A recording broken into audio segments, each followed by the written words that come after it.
What's up, SE Nation? Welcome back to this channel. Now, if you're new here, my name is Ramzi Marjaba, and I use this channel specifically to help SEs gain new skills and enhance the skills that they already have.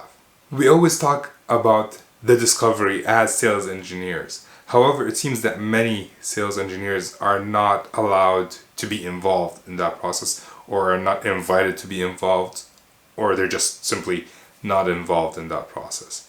But why do we do discovery in the first place? Well, the discovery is meant for the sales team to understand if the customer has a problem that we can solve for them. And if we do, we need to understand what we need to present to them or demo to them or show them in general to make sure that when they make the decision to buy, they buy from us and not somebody else. So it's safe to say that the discovery process is one of the most important processes in the entire sales process. And yes, I'm saying process too much. Some SEs are involved in the discovery call, but also some SEs are not. They get their information secondhand from the account managers, and they're just there to do demos and answer technical questions, which is also a common complaint I hear from account managers, that all my SE does is answer technical questions, but yet SEs are not invited to the discovery call. So when that's the case, that's all we're able to do. So why wouldn't the SE be involved in the discovery process? Well, there are several reasons. One being account managers in general are control freaks, and they have to be. I'm not saying that in a negative way. They have to be control freaks. A positive spin to it is they are accountable for everything regarding their deal. If a product manager messes up, they lose the deal, it's their fault. If an SE messes up and they lose the deal, it is still their fault. So they have to control everything about the sales, and they have to make sure that they make the deal, make their quota, so that they can keep their livelihood. This is their livelihood on the line, and they need to make sure that they're able to provide for their families or buy a new Ferrari, whichever comes first. Also, unfortunately, account managers have had bad experiences with SEs. Great SEs enhance the experience of the sales process, that account managers are happy, the customers are happy. Bad SEs can kill a deal simply. One example I can give you was I attended a mock demo. So a customer was not related. I was brand new to the company, and there was a brand new SE right next to me, and we had to do demos for our products. And when it was the other gentleman's turn, the first thing he said, "I'm going to show you the most complicated product in our portfolio." When you say that to a customer, how do you think that will affect them going forward? If another SE from a different company just says, "Hey, here's the demo," and he doesn't say this is the most complicated product in our portfolio, who do you think would win that deal? And I can see the account manager who's tied to that SE, I can see her eyes just turn red. It's like she was shooting laser out of them. Most SEs will not do that mistake, but there are many account managers who have been burned by SEs saying the most random things, the most ridiculous things at some time. So they don't want us involved as much as possible. They want to maintain control, and they want to make sure that we don't lose them the deal. Also, most SEs I know come from a technical background, or they were just hired to be a technical resource. And a lot of SEs are great at doing that. They just answer technical questions. They don't ask their own questions. They're there as a technical resource, as an encyclopedia for the account manager. Whenever he needs to Google something, he just asks the SE, and the SE provides the answer. Also, some SEs are not interested in the sales process at all. They just want to answer technical questions. Another example from my career, I know an SE who zoned out in a meeting while the conversation went from technical to business, and in the middle of the meeting he just sent a LinkedIn invite to the customer. The customer noticed it on his phone. I guess he was checking his emails as well, which is not a good sign, but he noticed it on his phone, and he made a comment in the room like, "Oh, look at that guy adding me on LinkedIn in the middle of a sales discussion." The SE did not notice. He was just zoned out. Again, that might be an extreme situation, but it happens. It has happened. To the point where the SE on his way out, he looked at the customer and says, "Oh, Mr. Customer, by the way, I sent you a LinkedIn invite." Now his AE, who's also my friend, called me up to vent for 20 minutes. I had to leave a customer meeting to take that call. Or simply put, the sales process does not include the SEs in the discovery.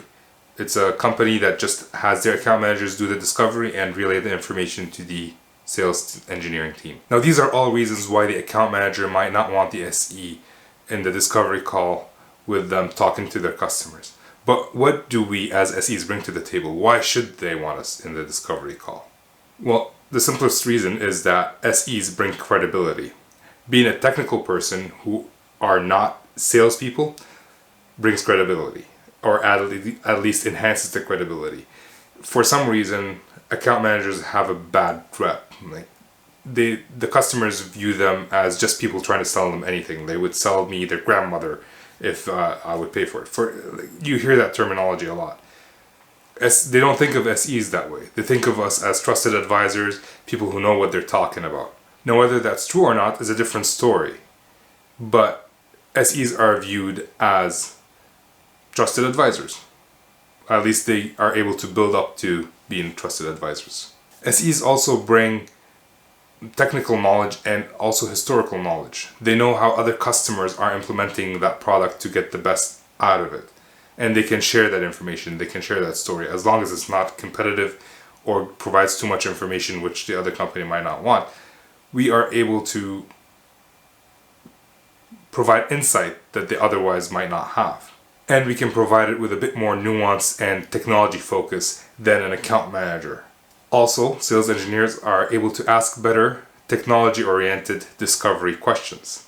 Anybody can ask about specific features. Do you need security? Do you need VPN? Or they can ask about, hey, do you need a new license? Anybody can ask that question, account managers or SEs. But SEs, or at least the great SEs, have a way of being able to uncover deeper technological or business issues that the customer might have. That's not to say that account managers are not able to ask those questions. They are able to ask those questions. But if the conversation turns technical, then they are at a disadvantage and they will not be able to continue that conversation. They will have to prolong the sales cycle to get an SE in to answer those technical questions. Or if not to answer those technical questions, because technically we're not supposed to be talking much in a discovery call, at least to have the technical discussion with the customer. Great sales engineers are also able to tie technical requirements to business needs. Customers, generally speaking, will not buy anything new if there is no business requirement for it. Verizon Wireless will not purchase more routers or add bandwidth in their network if they're not able to sell more services to their customers. It just doesn't make sense. They're going to be spending money and not making that back. They have to make that money back. And this is part of the SE's role when they attend discovery calls. They might not do it in the call specifically, but when they go away, when they want to present something to the customer, they are able to tie that in easier than if they have to do a discovery with the account manager. Because some things will be lost in translation even if we're all speaking the same language. So how can SEs get involved in the discovery process? If it is the account manager that's keeping you out of it, then the best thing to do is to actually build a better relationship with that account manager.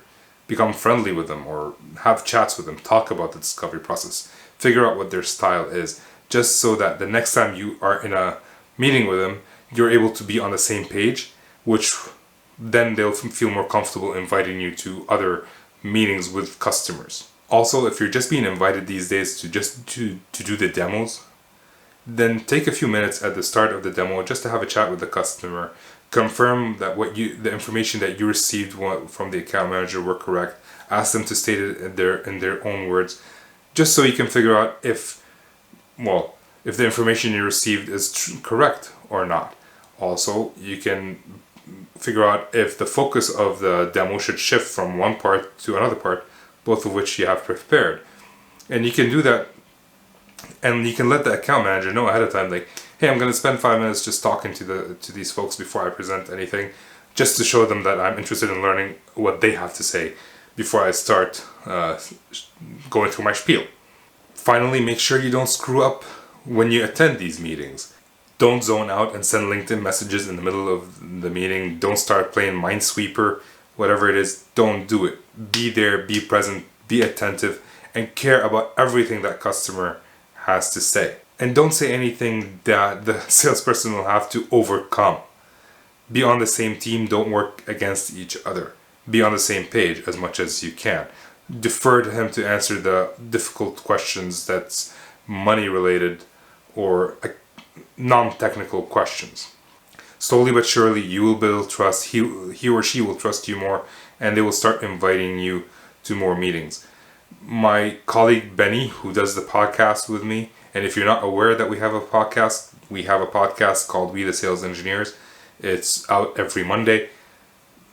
He was in that boat where he's not invited to demos, and well, he's not invited to discovery calls, and he got someone, an account manager who was famous or infamous for doing his own demos even, to invite him to do demos, and now is part of the discovery call just by taking a few minutes to talk to the customers ahead of time and basically not screwing up. It's a very low bar. To summarize, sales engineers can add great value to the discovery process as long as we don't screw it up. And if you're an organization or if you're a sales VP who manages SEs and your SEs are not involved in the discovery and they're not very comfortable with the sales portion, invest in some training from them. You will get paid back in dividends and you look like a genius.